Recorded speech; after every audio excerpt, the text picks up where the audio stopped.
जारी है कोयटा ग्लैडिएटर्स और पेशावर ज़ल्मी के दरमियान ये जोर का जोड़, और परफॉर्मेंसेस दिख रही हैं। 96 for 1 right now Quetta Gladiators is cruising at the right pace, because अभी सिर्फ 8 ओवर्स हुए हैं और 8 ओवर्स में ये एम्पल इनफ रन्स हैं। आगे आने वाले ओवर्स में क्या टारगेट दिखेगा, शुक्र खुदा का ये कि कल जैसी पिच नहीं हमें पिंडी स्टेडियम में मिली, वरना जिस तरह कल इस्लामाबाद यूनाइटेड और लाहौर कलंदर्स का मैच हुआ उसकी जरा पिच के हवाले से बात करेंगे, उस मुकाबले के हवाले से बात करेंगे। Islamabad United look sorted, Lahore Qalandars लग रहा था अभी भी ढूंढ रही है अपनी टीम की केमिस्ट्री को, कुछ समझ नहीं आ रहा था। लाहौर कलंदर्स लुक्ड वेग, looked lost, and Islamabad United ने पहले मैच में जीत हासिल की। बात करेंगे इन दोनों मैचेस के हवाले से, एंड देन फिर जो शाम में मैच खेला जाएगा PSL सीजन 10 का, उसके हवाले से भी बात करेंगे। मैं हूं सवेरा पाशा और मेरे साथ मौजूद है हाफिज मोहम्मद इमरान, और पाकिस्तान में क्वालिफायर्स भी चल रहे हैं विमेंस के, उसके हवाले से भी बात करेंगे। और उस पर बात करने के लिए आज हमारे साथ मेहमान मौजूद हैं पाकिस्तान विमेन टीम के हेड कोच जनाब मोहम्मद वसीम साहब। अस्सलाम वालेकुम वसीम साहब। वालेकुम अस्सलाम। मिडिल स्टंप है, उड़ भी सकती है। और हमारे साथ मौजूद है पाकिस्तान क्रिकेट टीम के साबिक कप्तान शाहिद आफरीदी साहब। अस्सलाम वालेकुम शाहिद साहब। वालेकुम अस्सलाम। बहुत बहुत शुक्रिया। मोहम्मद यूसुफ पाकिस्तान टीम के बैटिंग कोच, साबिक कप्तान पाकिस्तान क्रिकेट टीम, हमारे साथ मौजूद है। अस्सलाम वालेकुम यूसुफ साहब। बहुत नहीं बहुत तो ऑफ स्टंप, लेग स्टंप, कौन मिडिल स्टंप के बीच में ऑफ स्टंप से बाहर वाला बॉल इधर ही खेल, लाइन लगी है। लाइन लगा दे। मेरा अंडर 19 का कप्तान बैठा हुआ है यहाँ।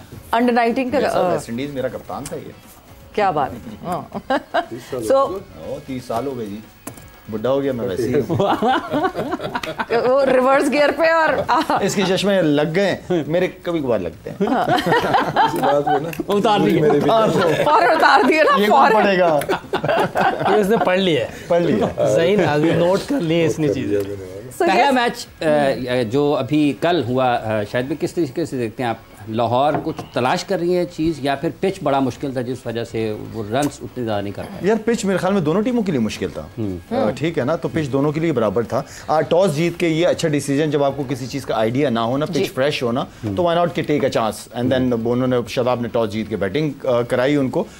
यार बात पार्टनरशिप्स की आती है, आपने कहीं पे भी पार्टनरशिप, आपने पिच रीड की, खेला, नहीं समझ आ रहा, ठीक है, बॉल स्विंग भी हो रहा था, थोड़ा रुक भी रहा था, स्किड भी कुछ आध बॉल कर रहे थे, स्लो वन तो बिल्कुल ही स्लो वन चल रहा था। तो आई मीन कि इस कंडीशन में फिर आप जहन में 200 का टारगेट नहीं लगाते, फिर 160 65 एंड देन कोशिश करते हैं कि bowling first 6 over and then fielding से आप उन रन्स को कवर कर सकें। तो वो चीज़ लाहौर के अंदर बिल्कुल भी नजर नहीं आई। जहाँ पे इस टोटल पे मेरे ख्याल में जहाँ पे शाहीन को अच्छी बॉलिंग करनी चाहिए थी, मेरे ख्याल में अर्ली विकेटें लेनी चाहिए थी, वो एक मैं समझता हूँ कि वो नहीं हो सका। उनकी अगर पार्टनरशिप देखें तो उन्होंने बड़ी अच्छी पार्टनरशिप, उन्होंने बड़ा पॉजिटिव खेला है। उन्होंने ठीक है पिच जैसा भी चल रहा था, लेकिन उन्होंने ये ऐसा नहीं कि डॉट बॉल्स नहीं खेली, डॉट बॉल्स भी खेली है, लेकिन साथ में फिर स्कोर भी बड़े बाउंड्रीज से अपने स्कोर किए, और बॉल मिलता भी था। अगर आप वेट कर रहे थे तो बॉल आपको मिल रहा था, हिट करना कोई इतना मुश्किल भी नहीं था, थोड़ा सा वेट करने वाला पेश था वो। बिल्कुल वेट करना जरूरी था, और जहां लाहौर कलंदर्स के बैटर्स जो हैं वो बिल्कुल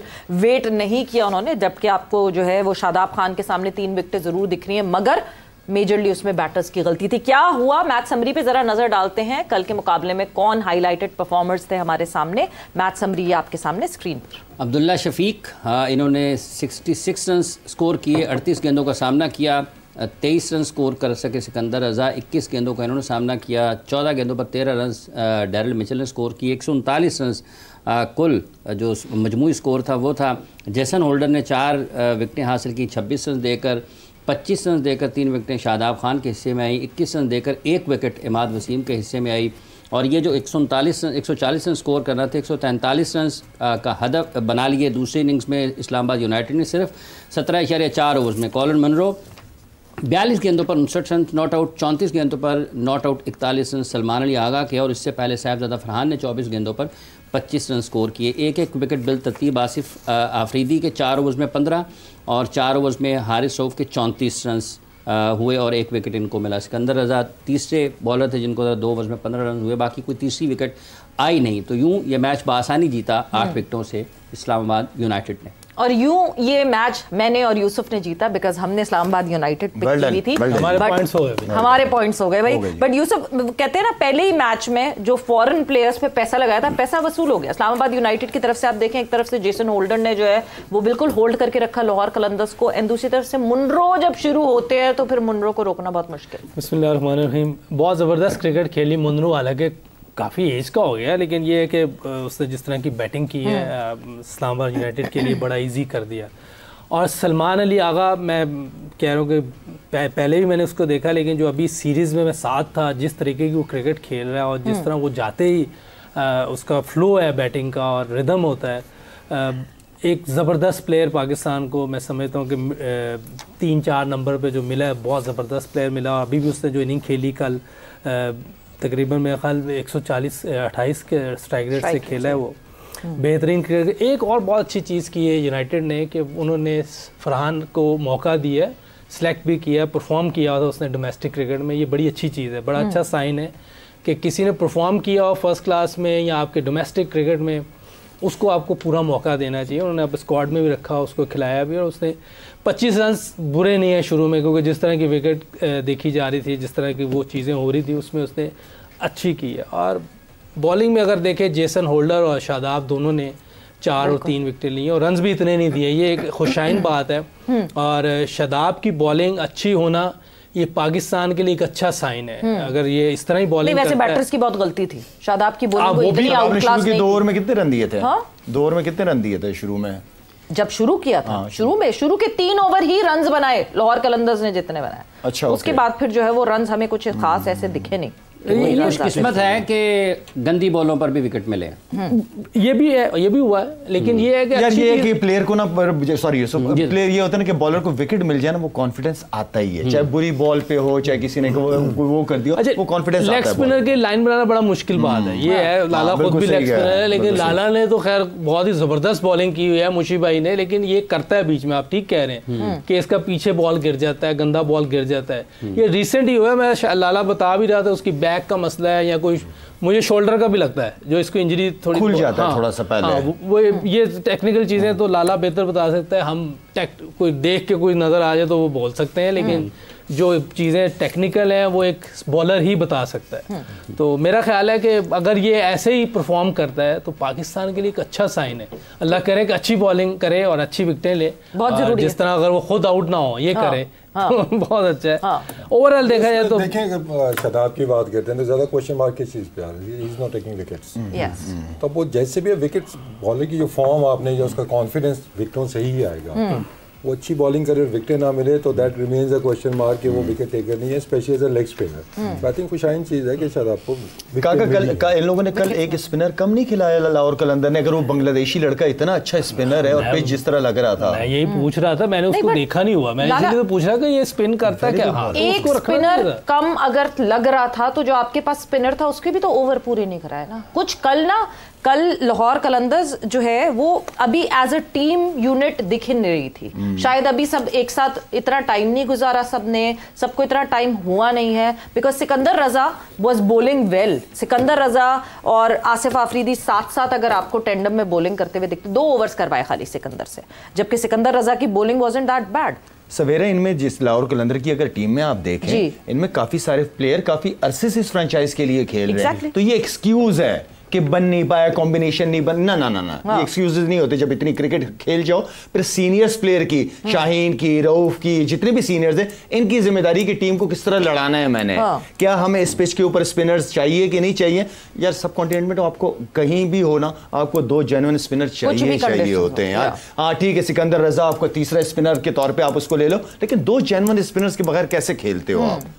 और जबकि ग्रिप ले रहा था, बॉल टर्न भी कर रहा था अच्छा, और वो लड़का बड़ा अच्छा बांग्लादेशी, उसको मैंने देखा हुआ है, बड़ी अच्छी बॉलिंग उसने कई जगह पे की हुई है। जैसे आसिफ की हम बात कर रहे थे कल, आसिफ एक अच्छी बॉलिंग, आसिफ ने बहुत अच्छी बॉलिंग, नया रन्स कम थे, उसके बाद ऑब्वियसली कॉम्बिनेशन का भी आपको नजर आता है स्पिनर, लेकिन ऑल टुगेदर रन्स मेरे ख्याल में कलंदर्स खेल की रेपुटेशन पे पिंडी की कि यहाँ पे 200 प्लस रन्स पास में बनते हैं। वैसे कल की विकेट अप्रोच नजर आई। You will be very appropriate to ask, कल की जिस तरह की विकेट थी, अनलाइक पिंडी स्टेडियम विकेट, बिल्कुल उस तरह की नहीं थी। एंड अनलाइक T20 विकेट, पहला मुकाबला और छक्के चौके ना लगे। देखें, जब भी नॉर्मल पिंडी का जब पिच होता है, लास्ट भी आपने देखा हाई स्कोरिंग मैचेस है वहाँ पे, जब आप 200-220 वाले मैचेस खेल रहे हैं, आपने एक ही गेयर में खेलना, you don't need to plan match.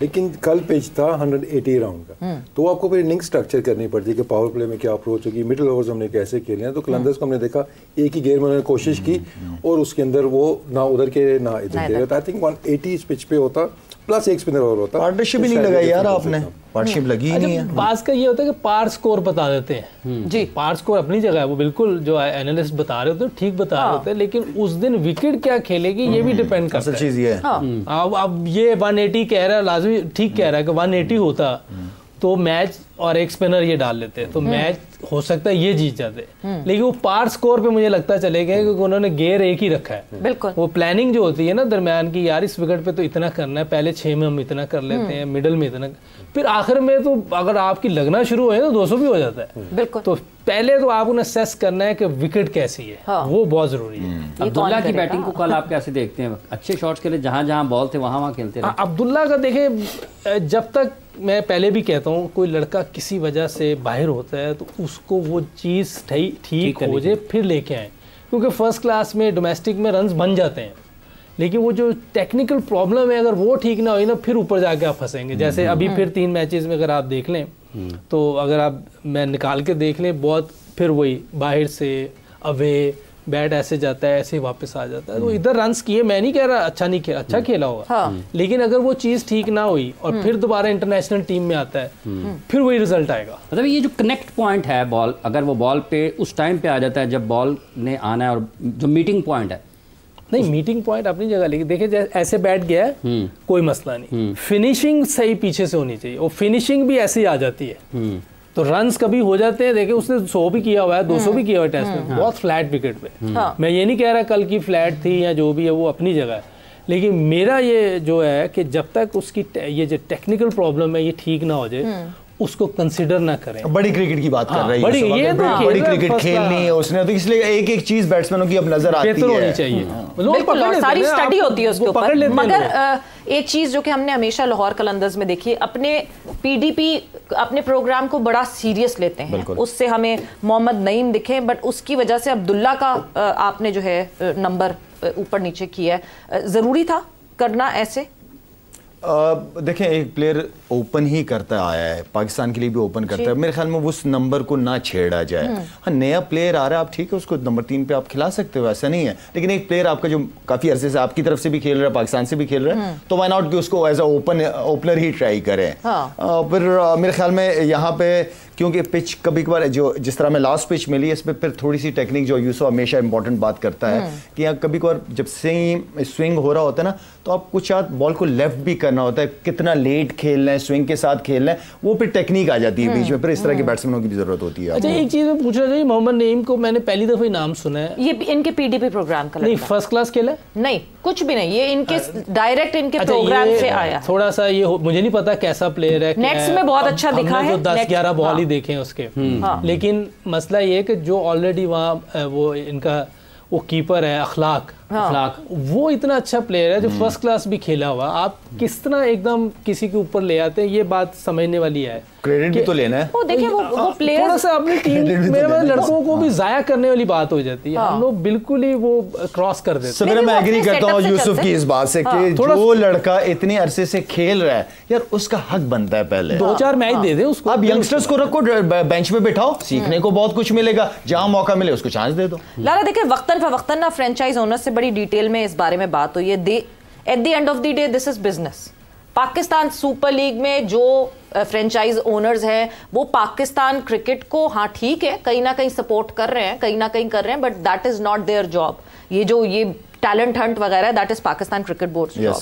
तो जो ये फ्रेंचाइजीज हैं ये बिजनेसमैन हैं, ये बिजनेस इनकी टीम अच्छा करे, ये that is their business and that is their core reason. मुझे लगता है शायद इस वजह से ये अपने पीडीपी के प्लेयर्स को, पिछली दफा वो बेग जो आया ताहिर बेग भी आया था, वो भी मिर्जा ताहिर बेग इनके पास से आया था, ये शायद उस तरह उनको पुश करते हैं और प्रमोट करते हैं प्लेयर्स को। This is what I understand. वजह यही हो सकती है जो आप कह रही हैं, मैं बिल्कुल एग्री कर रहा हूँ, ठीक कह रही हैं आप, ये वजह हो सकती है क्योंकि वो एक नाम आ जाता है कि यार ये इस एकेडमी का प्लेयर है, इसने इतनी मेहनत की और यहाँ से निकला है, लेकिन फिर बात वहीं आ जाती है कि टीम की परफॉर्मेंस भी बहुत इंपॉर्टेंट है ना। बिजनेस तो उसी वक्त होगा जब टीम की परफॉर्मेंसेस भी चलेंगी। बीच में एक आधा मैच आ जाए तो आप ट्राई कर सकते हो, लेकिन ऐसा नहीं कि एक लड़के ने फर्स्ट क्लास क्रिकेट ही नहीं खेली कोई, ठीक है आप नेट से सीधा उसको मैच पे लेके जा रहे हो, बड़ा फ़र्क पड़ता है। ये it's all about you know उसको प्रेशर हैंडल भी तो करना है ना, इतने क्राउड के सामने खेलना भी तो है ना उस बच्चे को। तो आई मीन मैं ये समझता हूँ कि सीनियर को, जिस तरह यूसुफ भी कह रहे हैं, इखलास को चांस देना चाहिए था इनको। अच्छा, इसमें ये हो सकता है ये रन्स भी कर ले, ऐसी बात नहीं है, लेकिन मसला ये है कि मैंने उस दिन भी कहा था कि बॉलर फिर भी चल जाता है, बैट्समैन को टाइम लगता है, और आप इतनी बड़ी क्रिकेट खिला रहे हैं उसको सामने इंटरनेशनल पूरी दुनिया देख रही है। स्पेशली पाइपलाइन में अगर कोई एक लड़का है तो पहले उसको आने दें और कोई बाईपास ना करे।